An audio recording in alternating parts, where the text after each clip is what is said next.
नमस्कार। महाभारत में द्रौपदी के स्वयंवर के बाद सभी पांडव हस्तिनापुर वापस आते हैं और भीष्म पितामह और विदुर के समझाने पर धृतराष्ट्र जो राज्य था कुरु उसका दो विभाजन करते हैं। एक पार्ट हो जाएगा हस्तिनापुर और पांडवों को दिया जाता है खांडव प्रस्थ। जैसे ही इनको खांडव प्रस्थ मिलता है, पांडव श्री कृष्ण भगवान के साथ वहाँ पर जाते हैं और इंद्र की सहायता से विश्वकर्मा के द्वारा वहाँ पर एक नगर बनाया जाता है जिसका नाम दिया जाता है इंद्रप्रस्थ। अब महाभारत का श्लोक देखें। विश्वकर्मन महाप्राज्ञ अद्य प्रभृति तत्पुरम इंद्रप्रस्थम इति ख्यातम दिव्यम रम्यम भविष्यति। अब उस नगर की डिज़ाइन कुछ इस तरह से की गई थी कि उस नगर में जो भी रहेगा वह प्राउड फील करेगा और जो व्यक्ति नगर से बाहर से अंदर आएगा वह ईर्ष्या या जेलसी को फील करेगा।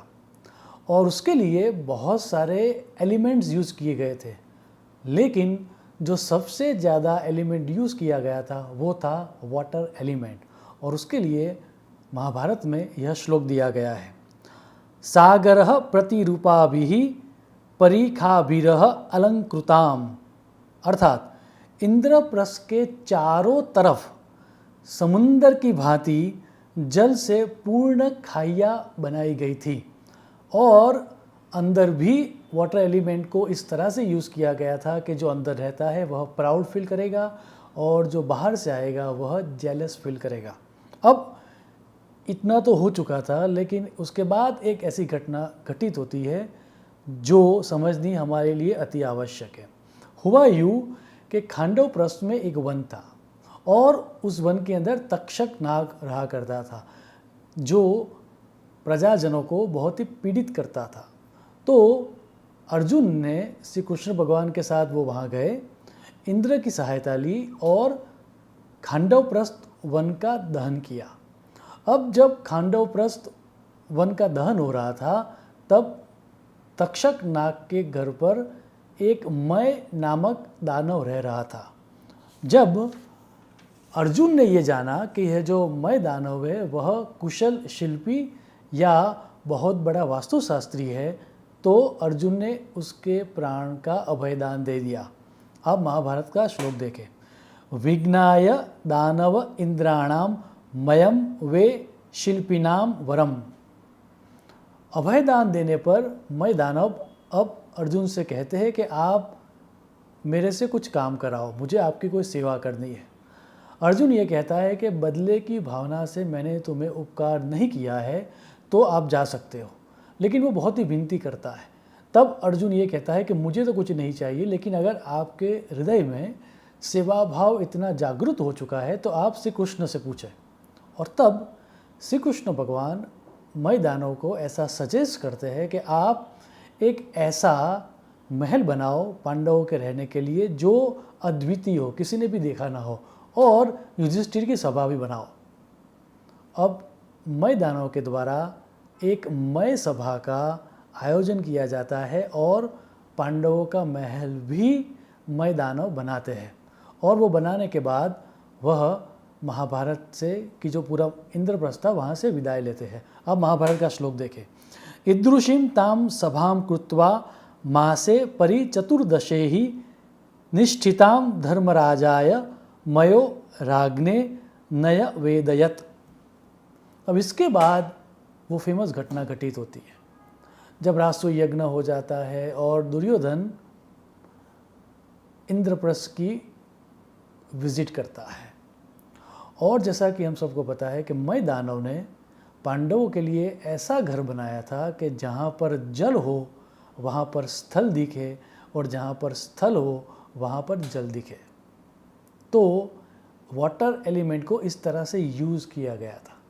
और जैसे कि महाभारत की कथा कहती है कि जब दुर्योधन उस महल में जाता है तो अपने कपड़े वो ऊपर कर लेता है, क्योंकि उसको जहाँ पर स्थल था वहाँ पर जल दिखता था। और मय दानव ने महल के बीचों बीच ब्रह्मस्थान में पानी का एक बड़ा हौज बना के रखा था। जो कि वास्तु के हिसाब से बिल्कुल गलत है। और ऐसा क्यों किया गया, तो उसके पीछे शास्त्र में ये कारण दिया गया है, मयमतम के जो वटिका लिखी गई है उसमें ये कारण दिया गया है कि पांडव इतने सात्विक लोग थे कि जब ये दोनों राज्य का विभाजन हो गया तो अब महाभारत का युद्ध होता ही नहीं, क्योंकि उनको और कुछ नहीं चाहिए था, उनको जो चाहिए था वो उनको मिल गया। दूसरा, दुर्योधन ने भी इसका स्वीकार कर लिया था, तो दुर्योधन भी कुछ करने वाला नहीं था, तो महाभारत का युद्ध ही नहीं होता। अब क्योंकि ब्रह्मस्थान में पानी रखा गया, वास्तु का बड़ा दोष दिया गया, वाटर एलिमेंट का गलत यूज़ किया गया ताकि पांडवों की मति भ्रष्ट हो और वो युद्ध खेलने जाए, और दुर्योधन का अपमान भी इसी घटना पर होता है।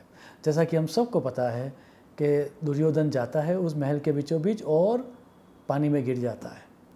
अब ये द्रौपदी की आवाज़ थी या किसी अन्य दासी की आवाज़ थी, वह अभी तक एस्टैब्लिश नहीं हो पाया। बहुत सारे महाभारत में ये भी कहा गया है कि ये द्रौपदी के वचन नहीं थे, लेकिन लोग हंस पड़ते हैं और आवाज़ आती है कि अंधे का पुत्र भी अंधा है। Now that sentence created a platform for Mahabharat. इसके बाद ही युद्ध सभा का आयोजन होता है और महाभारत का युद्ध होता है। सो वाटर एलिमेंट का उपयोग इंद्रप्रस्थ में जिस तरह से किया गया था, उसी के कारण महाभारत की नींव रखी गई। इतना सारा इम्पोर्टेंस है वाटर एलिमेंट का वास्तु में, और इसीलिए आज के वीडियो में हम ये जानेंगे कि हमारे वास्तु में वाटर एलिमेंट कहाँ पर होना चाहिए। अब याद रहे, जब मैं कह रहा हूँ हमारे वास्तु में, दैट मीन्स वो वास्तु कोई भी हो सकता है। आपका घर बंगलो भी हो सकता है, आपका घर फ्लैट भी हो सकता है, वह घर आपका ग्राउंड फ्लोर में भी हो सकता है, 10वें माले में भी हो सकता है, या 50वें माले में भी हो सकता है। प्रिंसिपल यही रहेगा। इतना ही नहीं, आपका वास्तु नॉर्दर्न हेमिस्फीयर में है या सदर्न हेमिस्फीयर में है, तो भी वास्तु के प्रिंसिपल ऐसे ही रहेंगे। इतना ही नहीं, आपका वास्तु घर है, शॉप है, ऑफिस है या फैक्ट्री है, इन सभी जगहों पर वास्तु के प्रिंसिपल सेम एप्लीकेबल होंगे। Now when we talk about water element, तो भी आपको याद रखना आवश्यक है कि वाटर एलिमेंट आपके वास्तु के आसपास कोई तालाब भी हो सकता है, या फिर वो आपका बोरवेल हो सकता है, आपकी वाटर टैंक हो सकती है, या मिट्टी का घड़ा हो सकता है जिसके अंदर आपने पानी रखा है, या एक बोतल में, कांच की बोतल में या प्लास्टिक की बोतल में आपने पानी रखा है, वो भी हो सकता है। क्रिस्टल बाउल में आपने पानी भर के रखा है, वो भी हो सकता है, या आर्टिफिशियल वाटर फाउंटेन भी हो सकता है। So water element means all this kind of things. अब इसके लिए विश्वकर्मा प्रकाश में वाटर एलिमेंट वास्तु में कहाँ होना चाहिए, उसके लिए विश्वकर्मा प्रकाश में यह श्लोक दिया गया है। सर्वासु दिक्षु सलिलम प्रकुर्याद विहाय नैऋत्य यम अग्नि वायुन पूर्व उत्तर ईशान जलेश दिक्षु कृतं जलम सौख्य सूत प्रदंच न पूर्वकम वारुणदिक स्थितंच विवर्जयेत मध्य गृह स्थितंच। अर्थात आपको आपके वास्तु के